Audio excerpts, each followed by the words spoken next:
Hello and welcome. My name is Doug Heath, and this is the very first episode of Stars and Bars Powersports.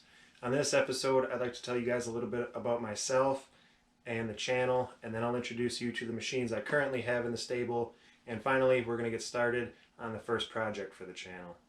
So I've been watching ATV project videos on YouTube for a few years now, and there's some great content, but I still find myself running out of new stuff to watch. So I decided to enlist myself in the fight to save sport quads by putting out some of my own content that can hopefully inspire more people to get into the sport, whether it be for the first time or just to dust off that old wheeler you've had sitting in the corner. And while ATVs are my main passion and will be the main focus of the channel, I'm a fan of all power sports and would like to cover some of the other cool stuff sometimes too. My plan for the channel is to be more for entertainment than education, but I might work in a tech tip or product review type segment that would be a little more how-to. If you guys do want me to show more detail and explain a little bit more on the stuff that I'm doing, just let me know in the comments and I'll try to cover it. I'm just trying to build some cool machines and put out some videos that are worth watching. I started riding at around 8 and started racing motocross at 12. And I raced through high school until I went to Phoenix, Arizona to attend Motorcycle Mechanics Institute. So I do have some mechanical training and I've been around the industry for the majority of my life. I've unfortunately never been able to actually work in the industry for a living. But while I might not be a certified master tech, I do know what I'm doing for the most part at least. When it comes to the filming and editing side of things, it's a very different story though. I tried making a Huevo style video in high school using the video clips from race videos my mom took, and that's about the extent of my experience. So I've been trying to figure out camera angles and lighting and video overlays and just all the stuff that goes with it, all while trying to spend as little money as possible. So you guys will just have to bear with me for a bit until I can get it down. And also, talking to a camera with nobody else around is a new thing to me, and to be honest, it's a little bit awkward, but I'm starting to warm up to it, and I promise the videos will only get better. So now I'd like to show you guys the quads that I currently have and give you a little better idea of what's to come on Stars and Bars.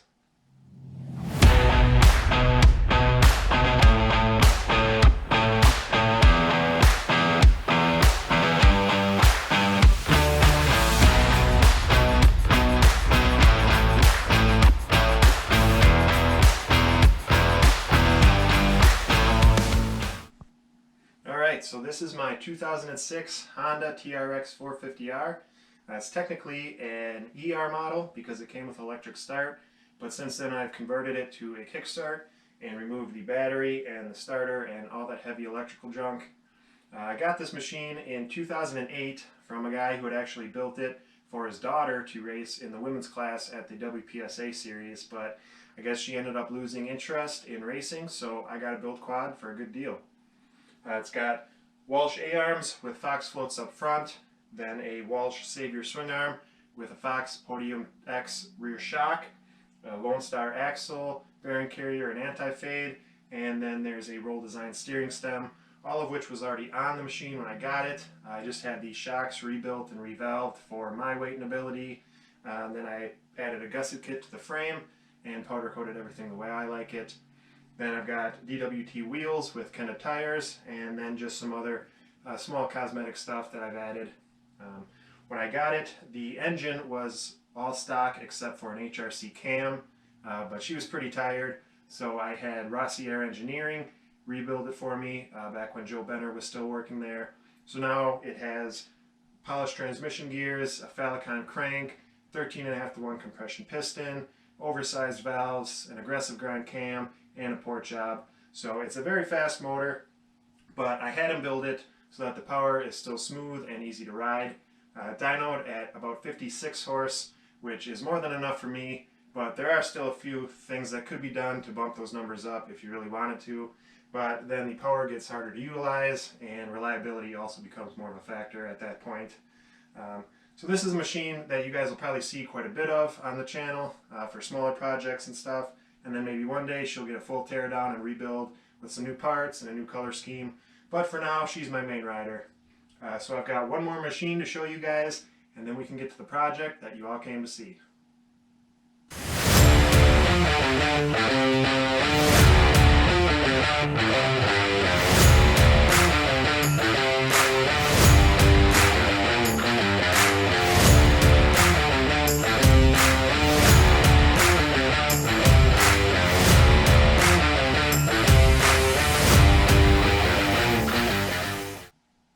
here's the quad that I like to call Frankie because he's made up of parts from several different machines. And he looks a little rough right now, but this is going to be project number 2 for the channel. And I'm really excited about it because I think with the full Stars and Bars treatment, we can make this a really nice machine.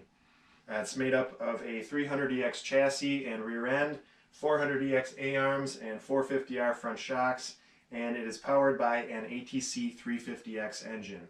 Swapping the 350X engine into quad frames was pretty popular in the late 80s and into the 90s because this was really the only 4-stroke engine that could kind of compete with the 2-stroke 250s, and it's really the first popular hybrid that I'm aware of. Some guys did it with the 250X chassis, which is the predecessor to the 300EX, and some guys did it with the 250R.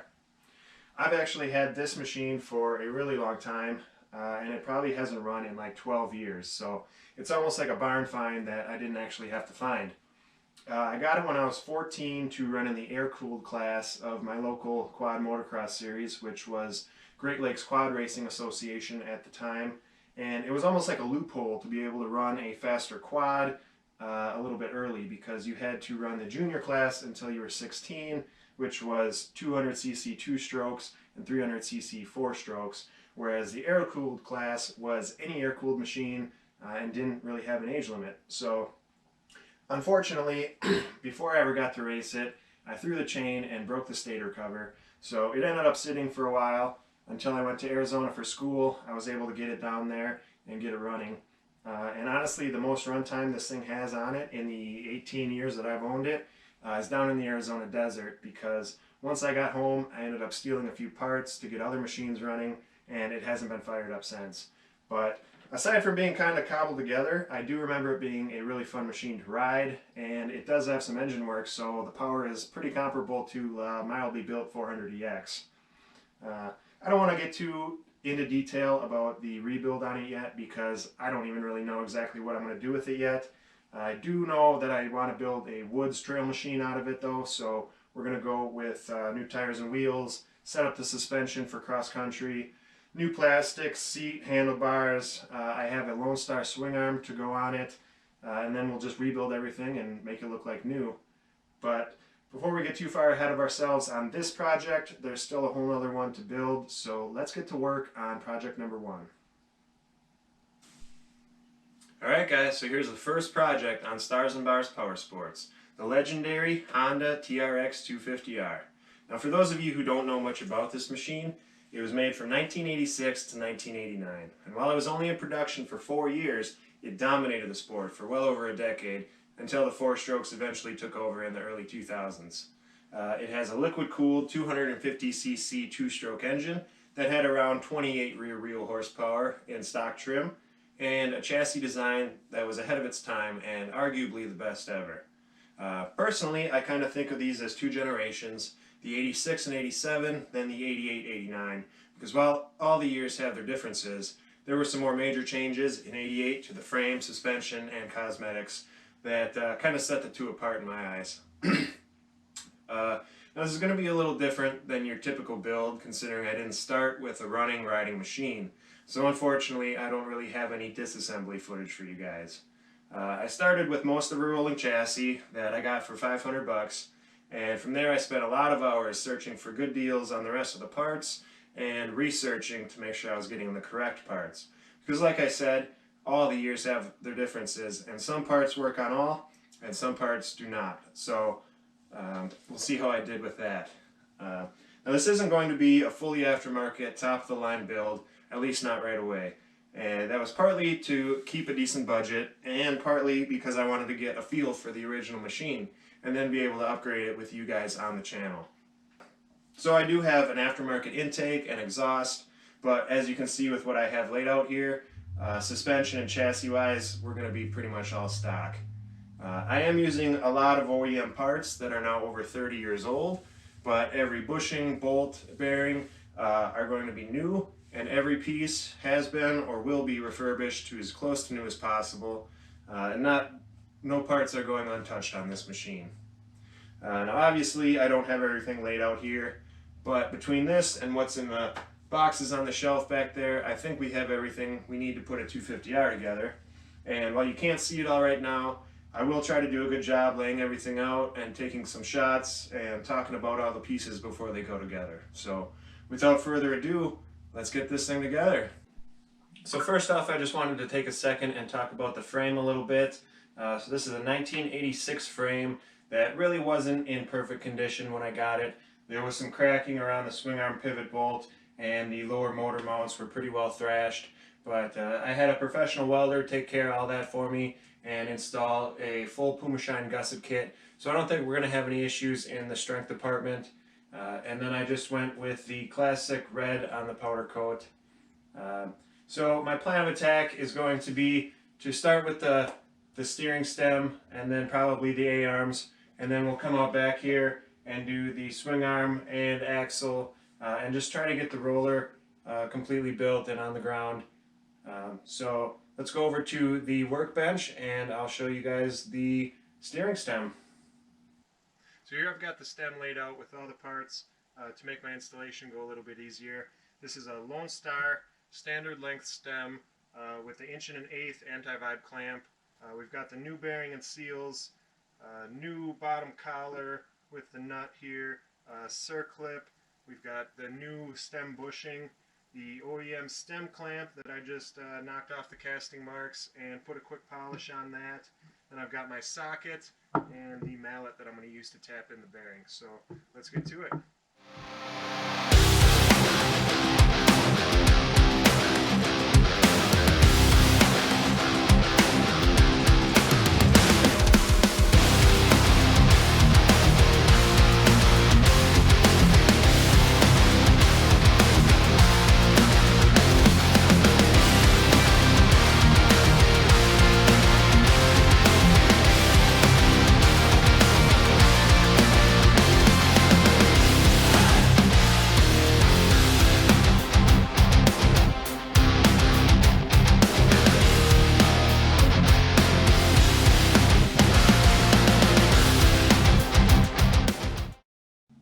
Alright guys, so we've got the steering stem in. We're going to head back over to the bench and put the new bushings into the A-arms, and we'll get those things thrown on next.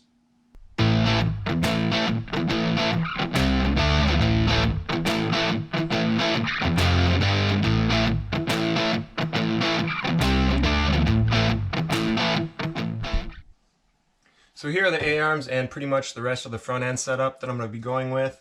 The A-arms are OEM that I actually just spray painted because there is a non-replaceable rubber bushing sort of thing in here that will melt out in a powder coat oven. But I tried to do a good job with a primer, paint, and clear coat, even though I'm not really too worried about the durability on that, because I do have some plus 2s that will be going on in the fairly near future. Here I've got the all balls bushing kit all laid out with the grease and NICs that I'll be using. Then the shocks are OEM that look alright. Looks like somebody had taken them apart and painted them at some point. So they're not anything that would be going on a minty restoration, but they'll do the job for now. Spindles and hubs are stock 86, 87 style with some fresh powder on those and the new wheel bearings. Then tie rods. I'm not really sure if these are OEM or not, but they do fit the bill at 12¼ inches. And I've got some new tie rod ends on those. And lastly, I've got my bolts all laid out for my spec bolt kit. That's going to make things super easy. So I'm going to go ahead and install the new bushings and the bearings, and then we'll be able to get them thrown on the quad.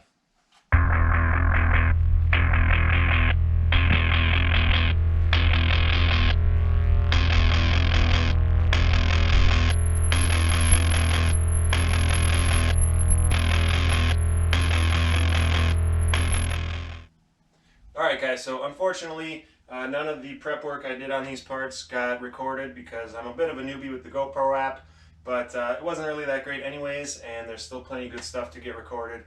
So we're going to keep rolling with assembly. I've got my mallet here because I'm assuming I'm going to need to use this, being as this powder coat is put on there pretty thick. So we're going to go ahead and get these A-arms on.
front end is on and looks awesome. You might have noticed that I didn't actually tighten anything down. I'm going to wait until the quad is sitting on the ground and go ahead and torque everything all at once. So we're going to keep going with the rear. I've got all my parts laid out here, and of course the prep work on this stuff didn't get recorded again, which I actually figured out was a GoPro issue and not an operator error, so makes me feel a little less incompetent, but it still sucks that we lost that footage. But regardless, I wanted to talk about this stuff a little bit. So this is a rear swing arm. I've got new pivot work bearings in there, TM Design Works chain slider, and then I've got these coupling nuts welded on down here to allow me to run this TM Design Works chain guide.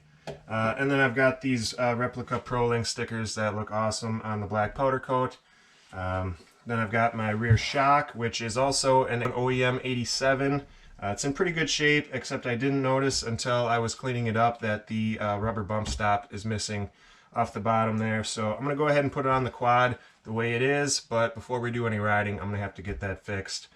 The linkage is the only thing that I'm not totally sure it's going to work for me. This is an 87 linkage, freshly polished, powder coated, and rebuilt with a PivotWorks bushing kit. However, in 86, which is the year of my frame, the dog bone was 1 inch longer. And I've read that if you use the wrong link, your quad doesn't sit quite right. But I'm hoping with the 87 swing arm and shock, I'll be okay, but worst case scenario, I've just got to get an 86 dog bone. Then up here, we've got the LSR bearing carrier with new all balls bearings in that, the rear brake caliper bracket, and the clip that's going to hold all that together. Then up here, we've got the OEM rear axle. I spray painted that to try and make it look a little nicer, but somebody had a pipe wrench on it at one point, so it can only look so good.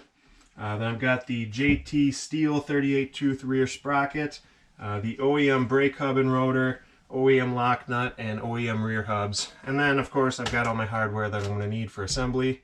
But I'm dying to get this thing sitting on rubber, so I'm going to go ahead and get after it.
Alright guys, so this thing is actually starting to look a little bit like a real four-wheeler. And I think this next step is really going to help, considering it's the 4 wheels. These things are DWT Ultimates wrapped in Kenda claws. These are actually off of my old 300EX race quad from back in the day.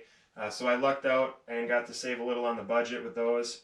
Then once those are on, I'm going to go ahead and put the AC front bumper and drop grab bar on so I can move this thing around a little easier, as well as the Renthal fat bars. Then I've got some miscellaneous rubber pieces for the frame, and then the chain guide that I forgot to do earlier. And then once I have this thing sitting on the ground and everything tightened down, hopefully I'll be able to get some good shots out in the sunlight so you guys can really see how this powder coat is going to look, because these fluorescent lights really don't do it justice. But I'm going to grab my lug nuts and get these tires on.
So here she is in all her rolling glory. I didn't get a chance to get outside because the weather has not been cooperating, but she looks great either way.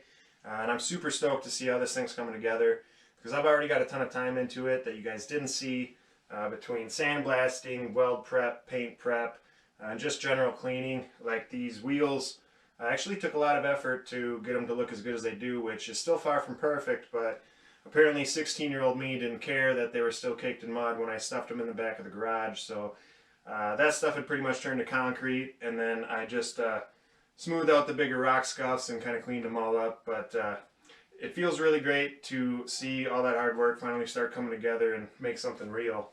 I do think I'm going to get an 86 dog bone coming for the rear shock link though, because if you look at the quad from the side, the rear of the frame by the foot peg mount is actually a little bit higher than the front, which I don't believe is correct. So I want to get that longer dog bone in there, try and bring the rear end down to where it should be and make everything right. And then one thing I hadn't considered was that these front wheels are actually a 4-1 offset compared to the stock 3-2 offset. So we're going to be a little bit skinnier up front, which isn't exactly ideal, but we should be okay.